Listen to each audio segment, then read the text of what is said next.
Well, good morning, everybody. Just a quick update that I'm going to provide, and then ask directors Atha and Stocko give the latest information to you all. In the last 12 hours, the city received over 3 inches of rain, with some areas over 4 and 5 inches, causing widespread flooding.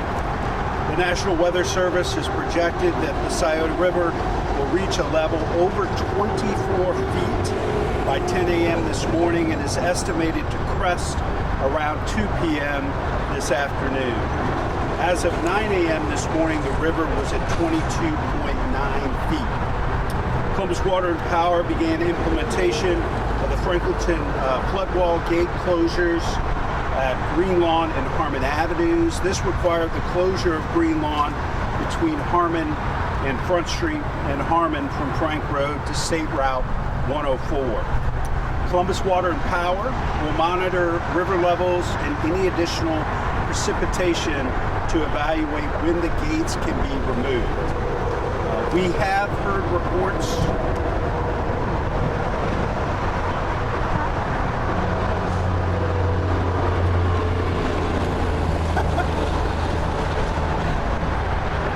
TV timeout.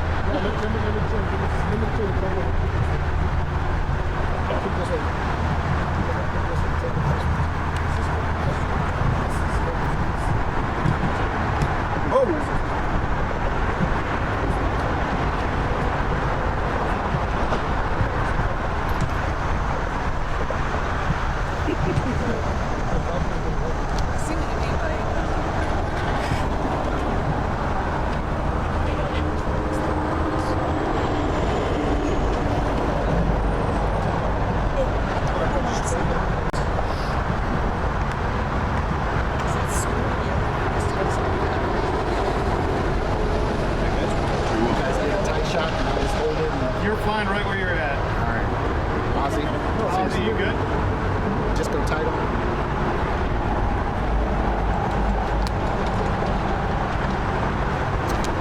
Okay.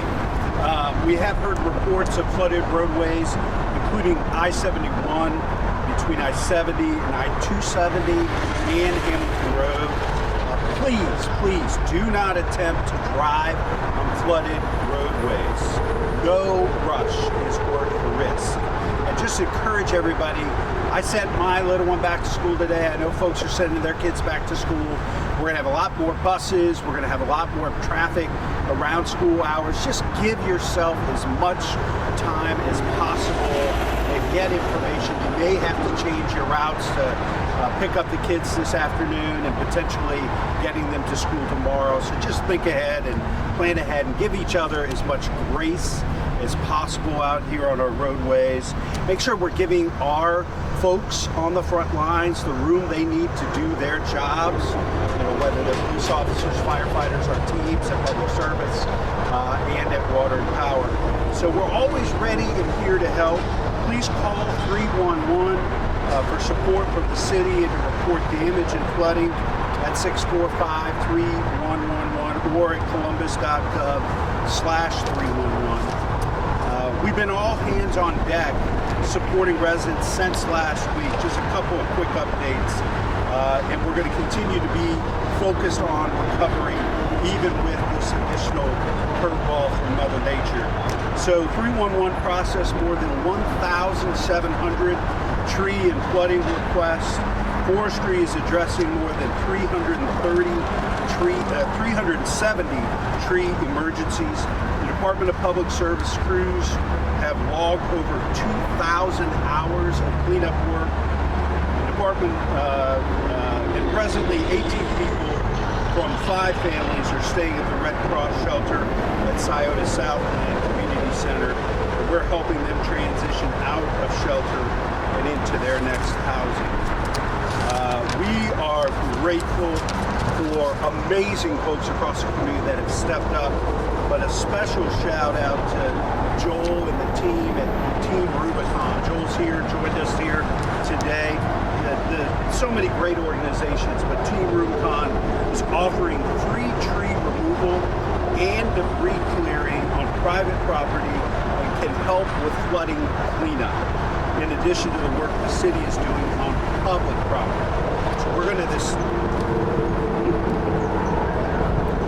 city's going to focus on the public property. Team Rubicon is going to work hand in glove with the city to help our residents and neighbors with damage and cleanup on private property.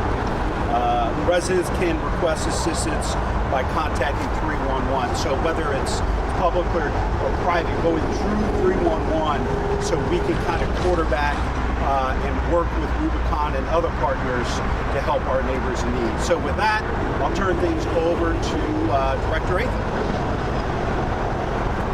Thank you, Mayor. Just to reiterate, this morning around 8 o'clock, following our briefing with the National Weather Service, we did begin the activation of the flood wall. As you see behind us, we're on Green Lawn Avenue. Our crews completed this work about an hour ago, then moved down to the Harmon section, so they're completing that section of the flood wall right now. We anticipate the river to crest later today, but we will continue to monitor the weather and monitor the river to see when that crest comes through, so the wall will be up until we're comfortable with where we are with the river levels to move flows down again.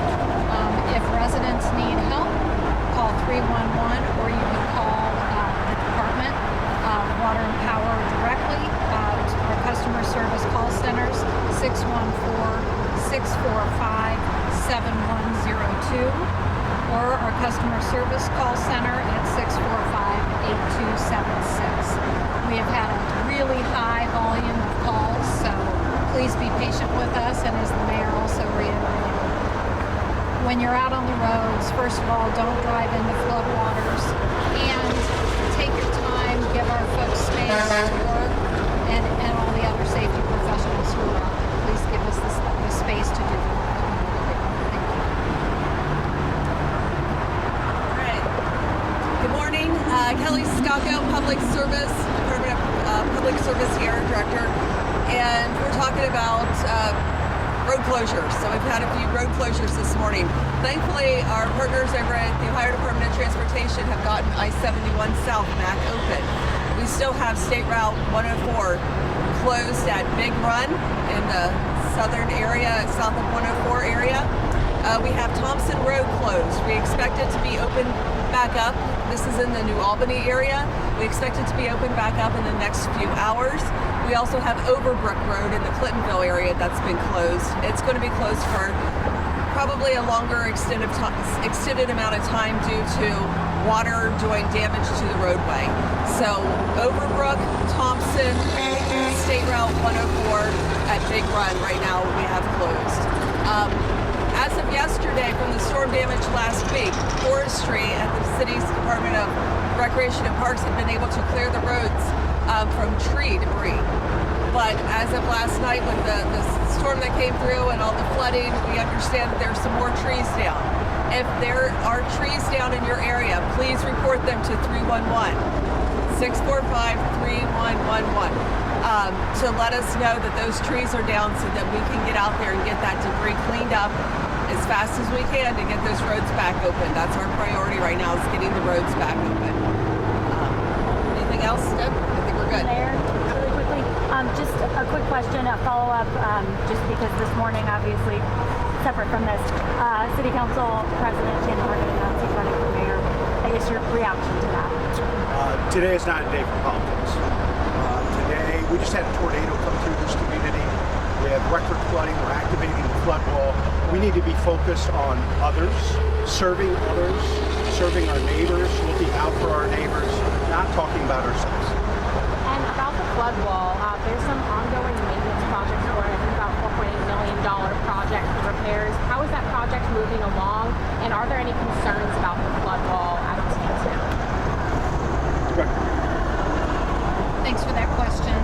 We do inspect the flood wall quarterly, and the U.S. Army Corps of Engineers inspects it every 5 years. We have identified some maintenance issues with the flood wall that will be part of the project that you're referring to. They do not impact the structural integrity of the flood wall. Everything's good with the flood wall. It's more maintenance issues, and that RFP will be coming out later this year.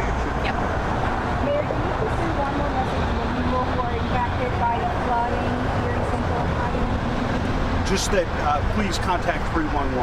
You know, the city is going to tackle the cleanup and debris from the tornado and storms last week. We're obviously working very closely on flooding issues. If it's public property, you'll probably see the city team. If it's private property, you'll see Joel and his colleagues at Rubicon. We're blessed to have them, 200,000 volunteers strong, veteran-based. About 60% of the volunteers with Rubicon are veterans. These are people we know, we trust, that are focused on serving and helping each other. So we're thrilled to have them here. But please call 311. Everything should go through 311, and that way we can make sure that Rubicon and the city are coordinated and working hand in glove. I'm hearing from some residents up north that are talking about kind of packed storm drains, especially from the storms last week. How do you all think that kind of the storm last week impacted flooding now, and are we working to get those storm drains cleaned? The storm drains that have become clogged, you can call 311, call our sewer maintenance operations center, and report those. And that's what those crews are for, to go out and make sure that our storm system is working properly. So help us out by making it call. We activated the flood wall 16 months ago. That was the last time. Other than regular exercises.